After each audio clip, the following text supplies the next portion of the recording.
Johnny Carson called his NBC bosses pinheads and weasels on live television in front of millions, and the network couldn't fire him because over 30 years, America's beloved host had quietly transformed himself from an employee into the owner of their entire empire, the man who owned the night. For 30 years, America trusted Johnny Carson as the warm, reliable face of late-night television, bringing our biggest stars into living rooms with his effortless charm. We watched him 5 nights a week without fail, a steady presence in an ever-changing world. But behind that reassuring smile lived a strategic mastermind who understood leverage better than anyone in broadcasting history. Carson didn't just host a show, he waged a 30-year war for control, repeatedly holding NBC hostage until they surrendered everything he demanded. The proof was on display one night in 1991, when Johnny Carson stood before millions of viewers and called his own bosses pinheads and weasels on live television. NBC executives watched their most valuable asset publicly humiliate them, and they couldn't do a single thing about it. Fire him? He'd take $60 million in annual revenue to CBS. Discipline him? He'd walk out and the network would collapse. How did a boy from Norfolk, Nebraska build this kind of power? The answer reveals a side of Johnny Carson few ever saw: a calculating strategist who learned early that networks exploit talent ruthlessly unless that talent is willing to destroy them first. When Carson took over The Tonight Show in October 1962, he inherited a successful format created by Steve Allen and refined by Jack Paar. But Carson transformed it into something unprecedented, a cultural phenomenon that would define American late night for 3 full decades. Every major star, every politician, every cultural figure eventually made their way to Carson's couch. To reach the American public, you had to go through Johnny first. This power didn't come automatically. Carson built it methodically through confrontations that exposed NBC's dependence on his talent. The warm Midwestern persona masked a shrewd businessman who understood that loyalty without leverage is simply exploitation dressed in friendly terms. By the mid-1970s, Carson had achieved what no television host before him had accomplished. He didn't just work for NBC. He owned part of his show, controlled its production, and possessed veto power over programming decisions. Every ounce of control was extracted through careful negotiation, strategic threats, and occasionally walking away entirely. Carson would threaten to leave for $60 million, quit during a union strike, refuse to work weekends, and force NBC to invent Saturday Night Live, mock network executives as pinheads, and finally blindside them with a retirement announcement that shattered their monopoly. These weren't tantrums or ego. They were calculated moves from someone who understood that power comes from being willing to walk away. The executives who ran NBC during Carson's tenure learned this lesson repeatedly, often painfully. Some learned fast enough to survive. Others never understood what they were managing, until Carson's final departure exposed how much of NBC's late-night empire rested on one man's shoulders. But to understand how Carson built this empire of leverage, we need to witness his most audacious move the moment he nearly walked away from everything and changed television forever. The $60 million threat when Carson nearly destroyed NBC. April 1979, Johnny Carson stood before his studio audience at NBC's Burbank facility and made an announcement that sent shockwaves through the television industry. He was leaving The Tonight Show before his contract expired. The revelation wasn't delivered with anger or dramatic flair. Carson's tone was matter-of-fact, almost casual, as if he were discussing weekend plans rather than abandoning the most successful program in television history. NBC president Fred Silverman was in full crisis mode. The network's primetime ratings were collapsing. Shows were failing, affiliates were restless, and advertising revenue was declining everywhere except late night. The Tonight Show generated between $50 and $60 million annually, accounting for a massive portion of NBC's pre-tax profits. Carson wasn't just a successful show. He was the foundation keeping the entire network solvent. Silverman and his team had been treating Carson like a reliable asset they could count on while focusing on primetime disasters. They had forgotten a crucial reality: no one is truly indispensable. But some people are so close that losing them is catastrophic. Carson was testing whether NBC remembered this distinction. They were about to fail spectacularly. The announcement triggered exactly what Carson anticipated. Within days, competing networks began circling. ABC made inquiries. CBS offered to double Carson's salary. The bidding war had begun, and NBC suddenly faced losing not just their most profitable star, but watching him build an empire for their competition. Carson, however, wasn't simply shopping for the highest bidder. He sought counsel from Lew Wasserman, the legendary head of MCA Universal. Wasserman's advice was deceptively simple but strategically brilliant. It is not prudent to ask people to change their nightly viewing habits. This wisdom transformed Carson's negotiating position completely. For 17 years, American audiences had developed a ritual. They turned to NBC at 11:30 post-meridium. They watched Johnny Carson. This wasn't just brand loyalty. It was a behavioral habit tied to a specific channel. Moving to CBS or ABC would require convincing millions of viewers to change not just their allegiance to him,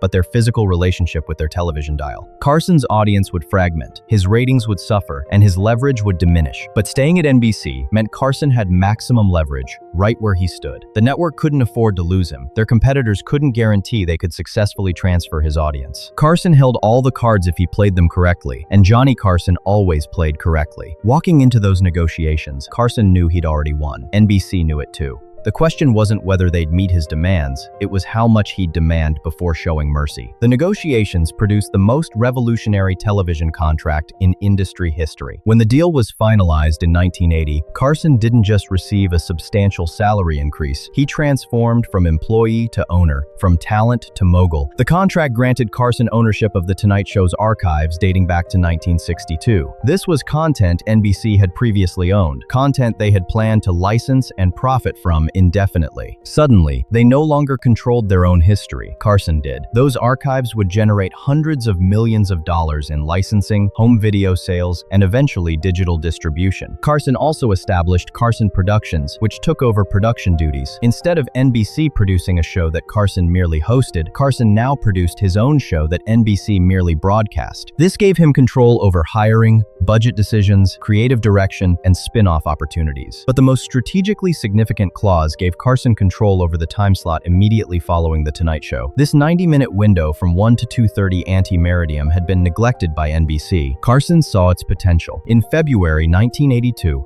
Carson Productions launched Late Night with David Letterman in that slot. The show would run for 11 years on NBC, establishing Letterman as Carson's heir apparent while generating millions for Carson's production company. The 1980 contract established a template that every major television star would follow: Oprah Winfrey's ownership of her content, Jerry Seinfeld's back-end participation that made him a billionaire. Ellen DeGeneres built a daytime empire through production control. Every modern celebrity who negotiates for ownership rather than just salary is walking the path Carson carved. NBC executives believed they had saved The Tonight Show. In reality, they had surrendered control of their most valuable asset to the man who understood its worth better than they did. Carson had transformed a crisis into conquest. The king of late night had become the owner of his kingdom. NBC thought they'd learned their lesson about underestimating Johnny Carson. They were wrong. And what happened 12 years earlier proved Carson had been playing this game from the very beginning. The strike that started it all, Carson's first I Quit. When Carson returned to The Tonight Show on April 24, 1967, his salary had tripled, and NBC executives were terrified of losing him again. What had happened in those 3 weeks that transformed the power dynamic forever? March 29, 1967, the American Federation of Television and Radio Artists launched a strike against the major broadcast networks over residual payments, the fees actors received when their work was rebroadcast. The networks wanted to limit these payments. AFTRA wanted them expanded. As negotiations collapsed, the union called for a full work stoppage. Johnny Carson, only 5 years into his tenure as Tonight Show host, faced a decision that would define his relationship with NBC for decades. He was a staunch union supporter who believed in collective bargaining and labor solidarity. His father had been a power company manager in Nebraska, but Carson's sympathies lay with workers. The union had called a strike. Carson would not cross the picket line. NBC's response revealed their fundamental misunderstanding of the power dynamic. Rather than negotiate with Carson or respect his union stance, they simply began airing reruns of The Tonight Show to fill the lucrative late-night slot. From the network's perspective, this seemed reasonable. They had hundreds of episodes in their archives. Audiences would still get Johnny Carson,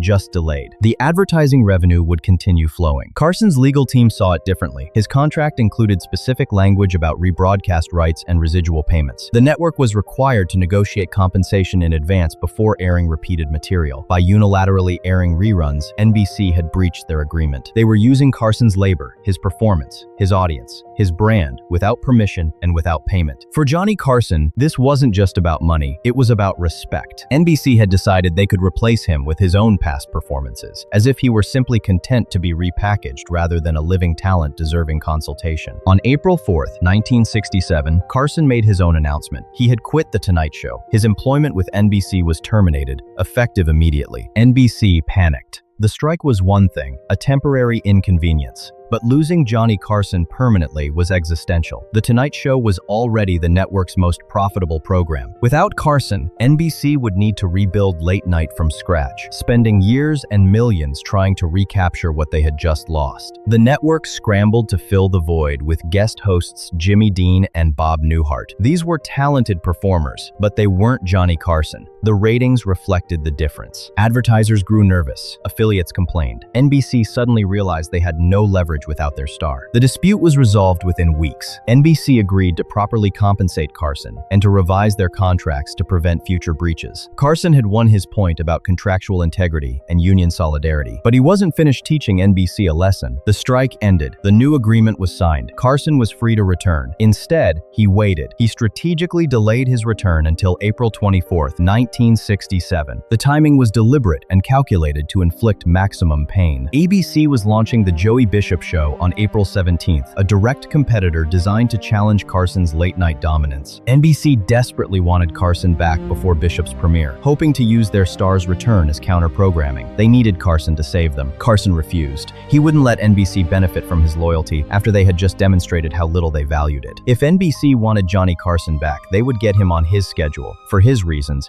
at his chosen moment, not one day sooner. When Carson finally returned on April 24th, he came back with substantially more power. His salary had nearly tripled, jumping from $7,000, $500 per week to $20,000 per week. More importantly, he had secured greater control over production decisions. NBC couldn't override his creative choices as easily. They couldn't replace him with reruns without permission. They couldn't take his loyalty for granted ever again. The 1967 strike taught both sides lessons they wouldn't forget. NBC learned that Carson could walk away, that his principles sometimes outweighed his paycheck, and that their most valuable asset was also their most vulnerable pressure point. Carson learned that networks would exploit talent unless that talent fought back, and that strategic timing could multiply leverage exponentially. But perhaps most significantly, Carson learned something about himself. He learned he had the courage to risk everything, to quit the biggest show on television only 5 years into his tenure, to stand on principle even when it might cost him his career. NBC thought accommodating Carson's salary and production demands would finally satisfy him. They were catastrophically wrong. 7 years later, Carson would shut down their weekends and force NBC to invent the most influential comedy show in television history just to fill the void he created. The Weekend Hostage: How Carson Accidentally Created Saturday Night Live. By 1974, Johnny Carson wasn't just hosting The Tonight Show, he was controlling NBC's entire late-night strategy. His ratings were untouchable. His advertising rates were the highest in television. Politicians sought his approval. Movie stars needed his platform. Musicians could launch careers with a single Tonight Show performance. Carson had become the gatekeeper to American fame, and he was about to demonstrate just how completely he controlled the network. In 1974, he approached NBC executives with a request that appeared simple but carried profound implications. He wanted the network to stop airing Best of Carson reruns on weekends. No more Saturday night broadcasts. No more Sunday night episodes. Carson understood something NBC's executives didn't grasp. Scarcity creates value. If audiences could watch Johnny Carson 7 nights per week, the weekday broadcasts would feel less special. By limiting The Tonight Show to weeknights, Carson believed he could maintain higher engagement and prevent viewer fatigue. Additionally, he wanted to reserve reruns for covering his increasing vacation time, eventually expanding to 12 to 16 weeks per year. NBC had little choice but to comply. Carson controlled the content through his increasingly powerful contract position. Refusing Carson's request might trigger another contract crisis they couldn't afford. When NBC agreed, they created an unexpected crisis. The network suddenly had a 90-minute programming void on Saturday nights. This was lucrative late-night weekend programming, and they desperately needed original content to fill the gap, but that content couldn't compete with Carson's brand. Carson didn't help them solve the problem. He watched NBC executives scramble to figure out how to fill the void his refusal had created. That wasn't a collaboration, that was domination. The solution needed to be fundamentally different from The Tonight Show. It couldn't be another talk show with a desk and celebrity interviews. Network executive Dick Ebersol and producer Lorne Michaels were brought in to develop something new. They proposed a live sketch comedy and variety variety show that would air at 11:30 post-meridium on Saturdays. The program would feature a rotating cast of young performers, musical guests, and topical humor. It would be raw, unpredictable, and aimed at a younger demographic. Most importantly, it would be completely different because Carson's refusal had left them no other choice. October 11th, 1975, Saturday Night Live premiered on NBC, broadcasting live from Studio 8H in Rockefeller Center. The first episode featured George Carlin as host, with musical guests Janice, Ian, and Billy Preston. The cast included unknowns who would become comedy legends: Chevy Chase, John Belushi, Dan Aykroyd, Gilda Radner, Lorraine Newman,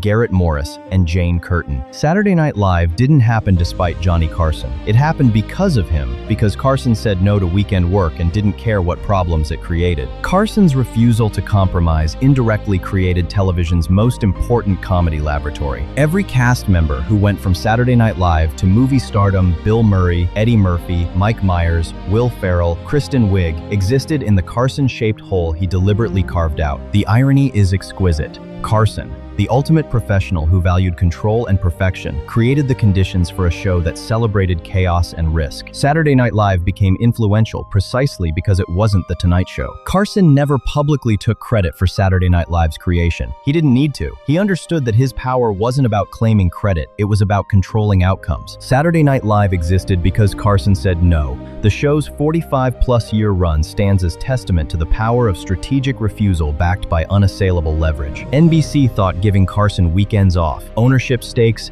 and production control would finally satisfy him. They were dangerously wrong. And when the network pushed too far in 1991, they would learn what happens when you marginalize the man who built your empire. If you're discovering the strategic genius behind Johnny Carson's 30-year reign, subscribe now, because the final confrontation between Carson and NBC is coming, and it destroyed the empire he spent 3 decades building. Click that subscribe button so you don't miss how the king of late night finally walked away and took everything with him. The beginning of the end, how NBC lost its king. By 1991, Johnny Carson had been hosting The Tonight Show for nearly 3 decades. He had survived multiple NBC presidents, outlasted countless competitors, and maintained ratings dominance even as cable television fragmented the audience. Carson was 65 years old, wealthy beyond measure, and completely secure in his legacy. But institutions, Carson was learning, could be taken for granted by people who never built them, and the disrespect he was about to experience would prove unforgivable. NBC's executive leadership had changed dramatically since Carson's 1980 contract negotiations. Lew Wasserman's wisdom and Fred Silverman's desperation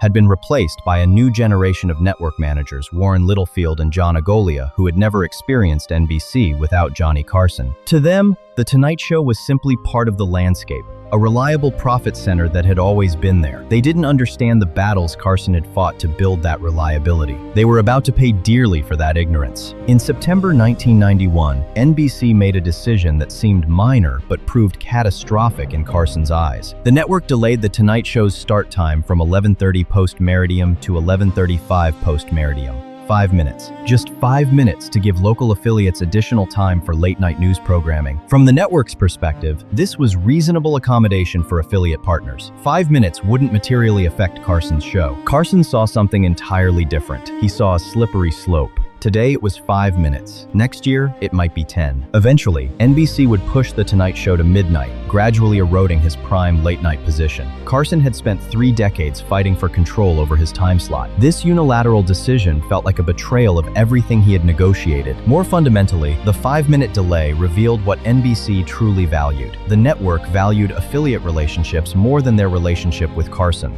Johnny Carson, who had made NBC billions across 30 years, was being treated as less important than 5 minutes of local car dealership advertisements. The disrespect wasn't just professional, it was personal. After 3 decades of loyalty, of generating profits that kept the entire network afloat, Carson was being marginalized by executives who had never earned their positions. Carson's response was characteristically public and cutting. He began mocking Warren Littlefield and John Agoglia in his monologues, calling them pinheads and weasels on live television. For Carson, who typically avoided public confrontation with NBC management, this represented a significant significant escalation. Millions of viewers watched Carson eviscerate his own bosses, while NBC executives squirmed, powerless to stop him. Then the situation deteriorated further. The New York Post began running stories suggesting NBC wanted to replace Johnny Carson with Jay Leno. The articles claimed executives were tired of Carson's absences, frustrated by his demands, and eager to transition to younger talent. The stories were allegedly planted by Helen Kushnick, Jay Leno's aggressive manager. NBC's response to these leaked stories was weak, and what Carson described as half-assed. The network issued denials that felt unconvincing. They didn't aggressively defend Carson or shut down the succession speculation. Their tepid response confirmed Carson's suspicions NBC executives were planning his replacement, treating him as a problem to be managed rather than the asset who had built their empire. For Johnny Carson, this was the breaking point. The 5-minute time shift could be negotiated. The executive mockery could be tolerated. But the leaked succession stories revealed something unforgivable. NBC no longer valued him. This wasn't about salary. Carson was already enormously wealthy. It wasn't about workload he had already negotiated down to 3 days per week. It was about respect, and NBC had just demonstrated they had none left to give. The relationship was beyond repair. He had spent 30 years building NBC's empire. Now, the new generation of managers was dismantling that relationship through casual disrespect and strategic incompetence. That night, Johnny Carson made his decision. NBC would learn what happens when you take a king for granted, and he would execute his final move in the most theatrical way possible. The Carnegie Hall surprised Carson's final strategic move. May 23,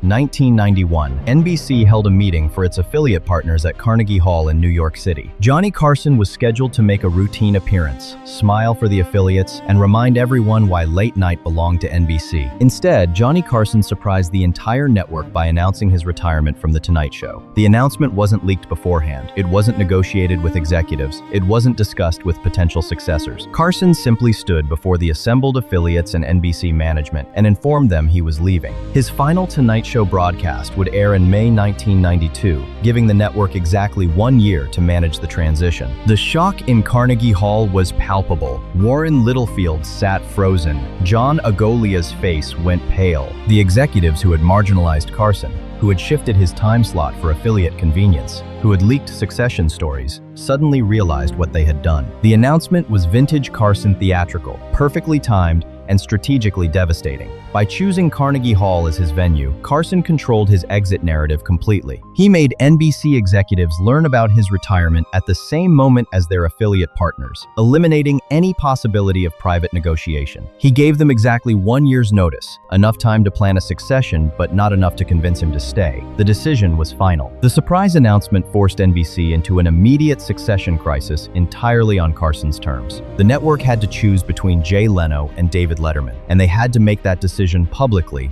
under pressure, with Carson's retirement countdown creating urgency. Carson privately favored David Letterman as his successor. Letterman was the comedian Carson had personally launched through Late Night with David Letterman. Letterman's sensibility, ironic, self-aware, willing to deconstruct television conventions, felt like a natural evolution from Carson's traditional approach. Carson had mentored him, promoted him, and created the platform that allowed Letterman to develop his unique voice. But Carson lacked the legal authority to name his successor. The 1980 contract that gave him ownership of content and control of production didn't include succession rights. NBC owned The Tonight Show franchise. Carson could express preferences privately, but he couldn't mandate outcomes. Carson chose not to publicly endorse Letterman. Whether this stemmed from political calculation or contractual limitation, the effect was the same. The network faced the succession decision without explicit guidance from the man who understood late night better than anyone else. Warren Littlefield and John Agolia, the executives Carson had publicly ridiculed, now controlled the most important programming decision in NBC's history. They had to choose between Jay Leno, whose style resembled Carson's mainstream appeal, and David Letterman, whose comedy pushed boundaries.